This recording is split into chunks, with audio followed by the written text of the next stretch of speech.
I hope you're all fine, safe and sound. I am Adiba Hanif, your mathematics teacher. Today we are discussing about your unit number 6, direct and inverse proportion. आज हमने exercise 6A का question number 1 to 3 discuss करना है. Let's start our lecture. आज हमने direct and inverse proportion को discuss करना है. फर्स्टली हम इन दोनों की डेफिनेशन को देखते हैं कि डायरेक्ट एंड इनवर्स प्रपोर्शन होता क्या है. Let's start. व्हेन इंक्रीज और decrease in one quantity also cause an increase और decrease in the other quantity, the quantities are said to vary directly. हम मतलब क्या है, जब दो क्वांटिटीज़ की बात की जाए और एक के बढ़ने से दूसरी भी बढ़े और एक के कम होने से दूसरी भी कम हो, तो हम क्या कहेंगे, क्वांटिटीज़ को हम बोलेंगे are said to vary directly. मतलब क्वांटिटीज़ वेरी कर रही हैं, डायरेक्टली वेरी कर रही हैं. मतलब जैसे कि if A and B is directly proportional to C and D, then A over B is equal to C over D. यहाँ जो इज़ इक्वल टू है, ये प्रोपोर्शन की जगह इन दोनों वैल्यूज़ के दरमियान क्या है, प्रोपोर्शन है. तो प्रोपोर्शन की जगह हम क्या लगाते हैं, इज़ इक्वल टू. तो हमारे पास क्या है, एक टाइम के मतलब एक चीज़ के बढ़ने से दूसरी चीज़ साथ में क्या हो, बढ़े, तो हम क्या कहते हैं, ये हमारे पास डायरेक्टली प्रोपोर्शन है. और एक के कम होने से दूसरी कम हो, तो ये भी डायरेक्टली है. ओके. नेक्स्ट हम इसके एग्जांपल देखते हैं. इसके एग्जांपल में टाइम एंड डिस्टेंस. टाइम और डिस्टेंस मतलब अगर फॉर एग्ज़ाम्पल डिस्टेंस है, तो डिस्टेंस के जैसे जैसे अगर हम डिस्टेंस बढ़ाते जाएंगे तो हमें उसे कवर करने के लिए ज़्यादा टाइम रिक्वायर होगा. इसी तरह अगर हम ज़्यादा टाइम लगा रहे हैं, तो ज़्यादा टाइम में हम ज़्यादा डिस्टेंस कवर करेंगे. तो ये हमारे पास क्या है, डायरेक्टली प्रोपोर्शन है. एक के बढ़ने से दूसरा बढ़ रहा है. अगर हमारे पास डिस्टेंस कम हो रहा है, तो हमें कम टाइम लगेगा उसे कवर करने में, और अगर कम टाइम है तो कम टाइम में कम डिस्टेंस कवर होगा. तो ये हमारे पास क्या है, डायरेक्टली प्रोपोर्शन है. इसी तरह अगर इन्वर्सली की बात की जाए, व्हेन इंक्रीज और decrease in one quantity decrease और increase the other quantity, they are said to vary inversely. तो मतलब क्या है, अगर हम अगर बात करते हैं, एक वैल्यू क्या है, बढ़ रही है और उसके साथ दूसरी क्या होगी, डिक्रीज़ होगी. एक के बढ़ने से क्या होगा, दूसरी डिक्रीज़ हो रही है, या एक के डिक्रीज़ होने से दूसरी वैल्यू क्या कर रही है, इंक्रीज़ कर रही है, बढ़ रही है. तो ये क्या होगा, इन्वर्सली होगा. इसे हम बोलेंगे इन्वर्सली प्रोपोर्शन, उल्ट. ठीक है. तो अब देखें, if A and B is inversely proportional to C and D, then A multiply B is equal to C multiply D. Number of man and time required for completion of a work. मतलब एक ये क्या है, number of man and time required to completion of a work. एक काम को मुकम्मल करने के लिए नंबर ऑफ मैन और उसके टाइम रिक्वायर्ड. अगर देखें, अगर हम इसमें क्या करते हैं, नंबर ऑफ मैन बढ़ा देते हैं, हम नंबर ऑफ मैन बढ़ा देते हैं, तो हमें क्या होगा, कम टाइम लगेगा काम को मुकम्मल करने में. तो ये क्या होगा, एक वैल्यू के बढ़ने से दूसरी कम हो रही है, तो ये इन्वर्सली है. इसी तरह अगर हम टाइम ज़्यादा कर देते हैं और नंबर ऑफ मैन कम कर देते हैं, तो ये भी क्या, टाइम के एक बढ़ने से दूसरा क्या हो रहा है, ज़्यादा हो रहा है. तो ये क्या हो रहा है, एक के बढ़ने से दूसरा कम हो रहा है. तो इससे क्या होगा, ये भी इन्वर्सली प्रोपोर्शन है हमारे पास. ओके. अब हम अपनी एक्सरसाइज को स्टार्ट करते हैं. यहाँ उन्होंने पूछा है हमारे पास कि which of the following quantities very directly. यहाँ जो क्वांटिटीज़ हैं वो डायरेक्टली वेरी कैसे कर रही हैं, डायरेक्टली कर रही हैं या इन्वर्सली कर रही हैं, हमने ये बताना है.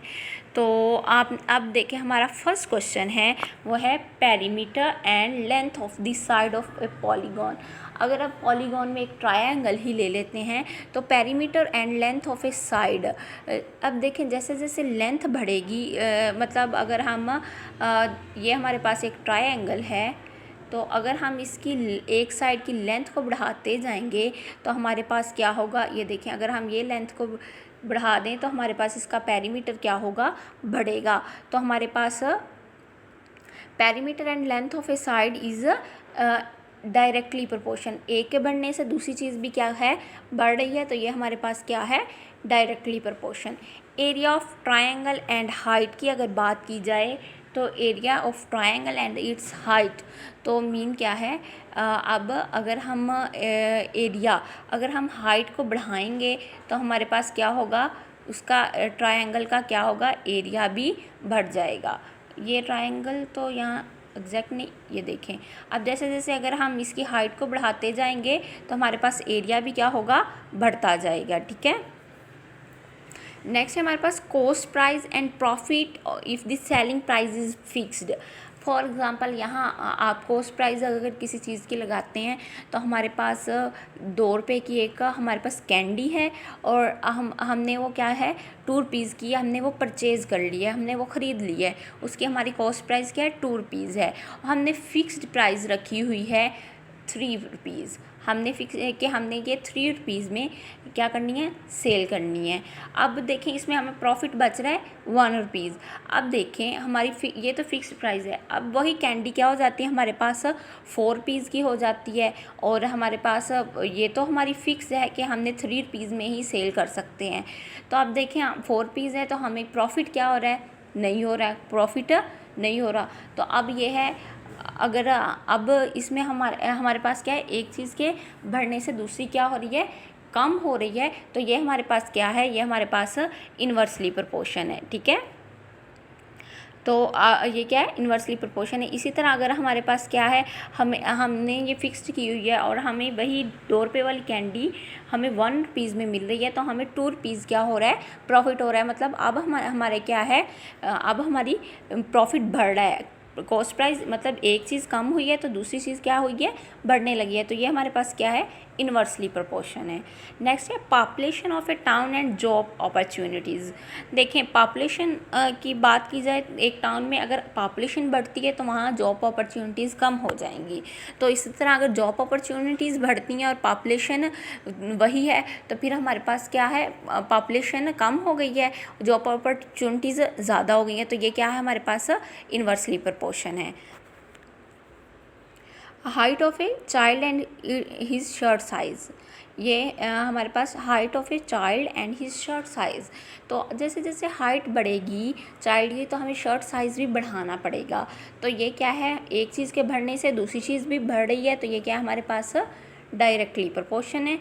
और इसके बाद नेक्स्ट अगर हम बात करें growth of a plant and amount of sunlight it gets, तो अब जितनी ज़्यादा वो सनलाइट लेगा उतनी ज़्यादा उसकी ग्रोथ होगी, जितनी कम सनलाइट वो लेगा उतनी कम उसकी ग्रोथ होगी।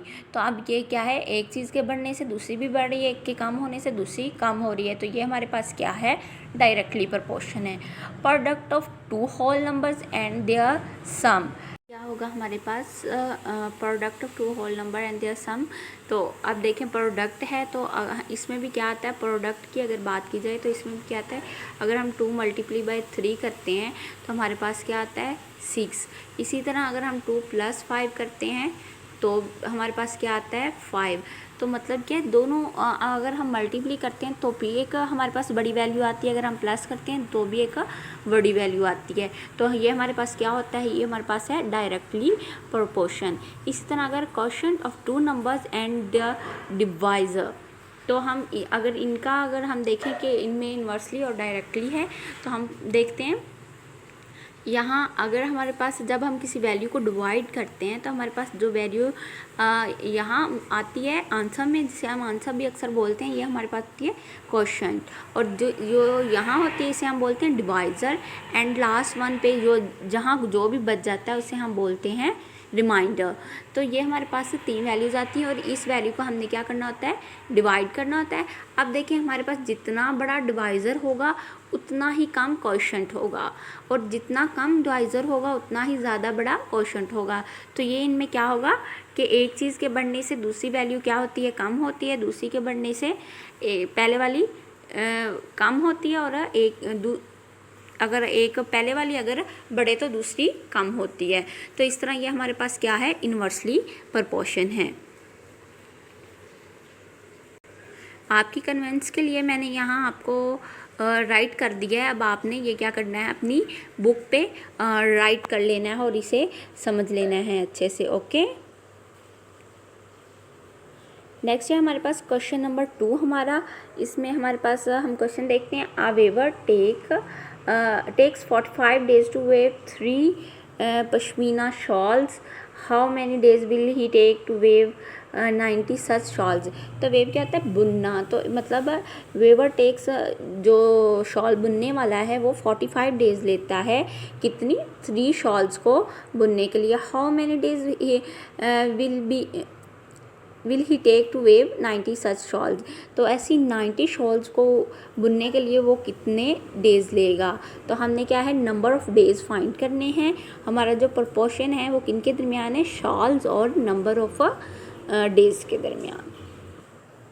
हाँ जी, तो देखते हैं यूनिट नंबर हमने अब पहला हमने यूनिट नंबर 6 के एक्सरसाइज 6A का सेकंड क्वेश्चन सॉल्व कर रहे हैं। तो इसमें देखते हैं, अब हमारा सॉल्यूशन चेक करते हैं। हमारे पास नंबर ऑफ़ डेज़ हमने क्या करने थे, फाइंड करने थे। तो हमने जो चीज़ फाइंड करनी होती है उसे हम एक्सपोज करेंगे। इन क्वेश्चन में जो चीज़ हमने फाइंड करना होगी उसे हम एक्सपोज करेंगे। अब देखें हमारा जो प्रपोर्शन है वो किन के दरमियान है, शॉल्स और नंबर ऑफ़ डेज़ के। हमने राइट कर लिया। हमारे पास शॉल्स, पहले शॉल्स कितनी थी, 3 थी, फिर 90 हो गई। इसी तरह हमारे पास नंबर ऑफ़ डेज़ 45 डेज़ दिए हुए थे और सेकंड वाले डेज़ हमने क्या थे, फाइंड करने थे। तो लेट्स सी। अब देखें हमने इस क्वेश्चन को का क्या है, स्केच खुद अपने माइंड में बना लेना है।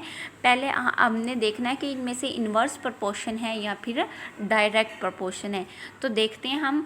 अब आप लोगों को ने हमेशा ये याद रखना है कि जो हमारे पास वैल्यूज़ हमने फाइंड करनी है उनका एरो जो है वो हमारे पास इसी तरह डायरेक्ट का ही आएगा, हमेशा डायरेक्ट का ही आएगा और उसका हेड ऊपर की तरफ होगा। तो हमारे पास हम डायरेक्ट होगा। और अब दूसरी साइड पे हमने ये देख लेना होता है कि डायरेक्ट है या फिर इन्वर्स है। अब देखें यहाँ हमारे पास जो फर्स्ट थी, हमारे पास शॉल्स हैं वो 3 हैं और डेज़ क्या हैं, 45 हैं। अब देखिए शॉल्स क्या है, बढ़ गई हैं और हमारे पास नंबर ऑफ़ डेज़ भी क्या होंगे, ज़्यादा शॉल्स हैं तो ज़्यादा शॉल्स को बनाने के लिए ज़्यादा डेज़ रिक्वायर्ड होंगे। तो अब ये हमारे पास क्या है, एक चीज़ के बढ़ने से दूसरी भी क्या है, बढ़ेगी। तो ये हमारे पास क्या है, डायरेक्ट प्रोपोर्शन है। देखें तो ये हमारे पास क्या है, डायरेक्ट प्रोपोर्शन है। शॉल्स क्या हैं, कम थी, फिर क्या है, बढ़ गई हैं। कम शॉल्स को बनाने के लिए 45 डेज़ रिक्वायर्ड थे। अगर 90 शॉल्स हैं, ज़्यादा शॉल्स हैं तो ज़्यादा डेज़ ही हमें क्या होंगे, रिक्वायर्ड होंगे। तो नेक्स्ट देखते हैं, शॉल्स हमारे पास क्या हैं। अब हमने क्या कर लेना है, इन्हें इसे सॉल्व करना है। तो ये देखें डायरेक्ट प्रोपोर्शन है तो ये क्या आएगा, x/45। ये हमने राइट कर लिया इस तरह, x/45। तो प्रोपोर्शन की जगह हमारे पास आता है =, हमने लगा लिया। इसके बाद ये है तो 90/3 हो गया। डायरेक्ट प्रोपोर्शन में क्या होगा, जो नीचे वाली वैल्यू हैं वो ऊपर और जो हम यहाँ ऊपर लिखी होंगी वो नीचे आती हैं। तो ठीक है, आप देखें 45 इधर डिवाइड हो रहा है, इस तरफ आके मल्टीप्ली हो जाएगा। अब हम इनकी कटिंग करेंगे तो क्या होगा, 3 × 1 = 3, 3 × 3 = 9 और 0 ऊपर। तो 30 मल्टीप्ली बाय हो गया 45। 30 को 45 से मल्टीप्ली करें तो हमारे पास आते हैं 1350 डेज़।